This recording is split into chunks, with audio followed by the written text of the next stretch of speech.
The South Pacific archipelago of Tonga sits on the rim of an abyssal trench. The ocean floor drops violently, cutting these emerald atolls off from the rest of the planet. That massive geological isolation protected an ancient bloodline.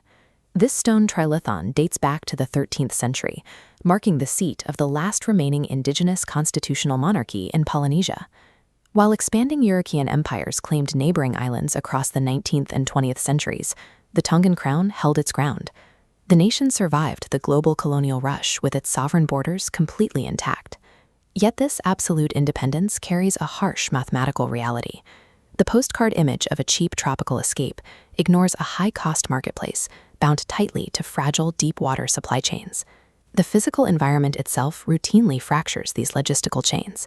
In 2022, the Hunga Ha'apai underwater volcano detonated.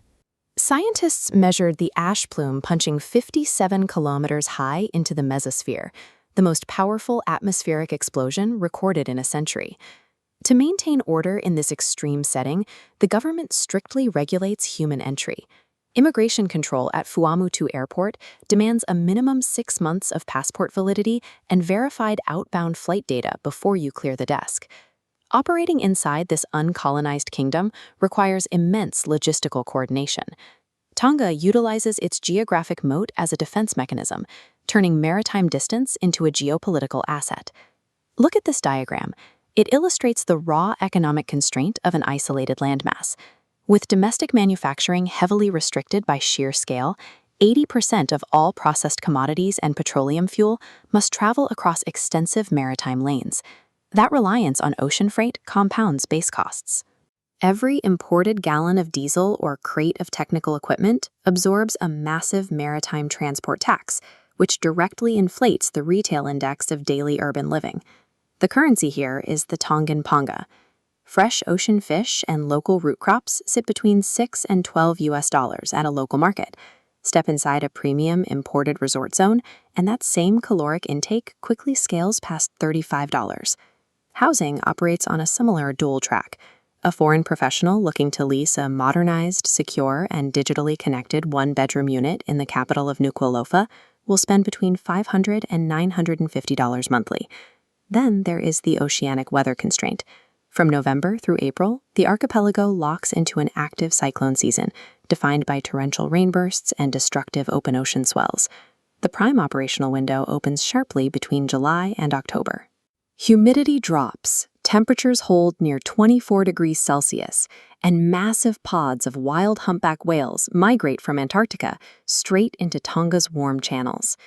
You pay the inflated supply chain costs and structure your year around violent weather patterns.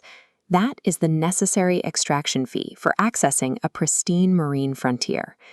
In contrast to the brutal geological forces and rigid import taxes, the internal society operates with intense stability. Violent confrontations and organized syndicate operations register at practically zero. This communal order relies on profound spiritual restraint. Public behavior remains conservative, anchored firmly by widespread adherence to religious law. The Tongan Constitution mandates this spiritual focus by legally enforcing the Sabbath. On Sundays, all commercial businesses, all sporting venues, and public transits are completely frozen by state decree. With the commerce engine forcefully switched off, the population shifts to an Earth-centric routine. Locals spend hours slow-baking tender mutton wrapped in taro leaves, a dish called Sipi, deep inside underground volcanic earth ovens. Instead of retail consumption, time is allocated to multi-generational family gatherings, complex church choir performances, and highly structured formal kava drinking circles. This legal freeze on Sunday commerce serves a precise geopolitical function.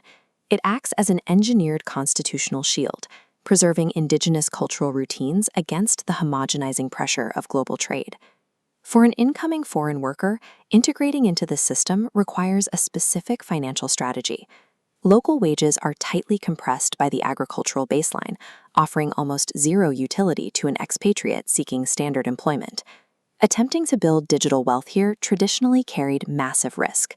A single ocean floor tectonic shift can sever fragile subsea fiber optic cables, cutting the nation off. modern remote professionals now bypass the seafloor entirely. Leveraging decentralized satellite networks, they secure a hardened, independent connection.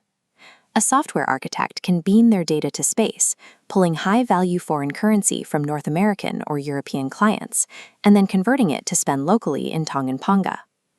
This isolated influx of digital capital complements the kingdom's physical output. The domestic market focuses its energy on exporting premium crops like vanilla and squash, while tightly managing sustainable deep-water tuna monopolies.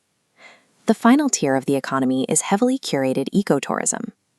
The government restricts high-volume, low-margin travel in favor of low-footprint logistics that generate revenue without degrading the coral shelves.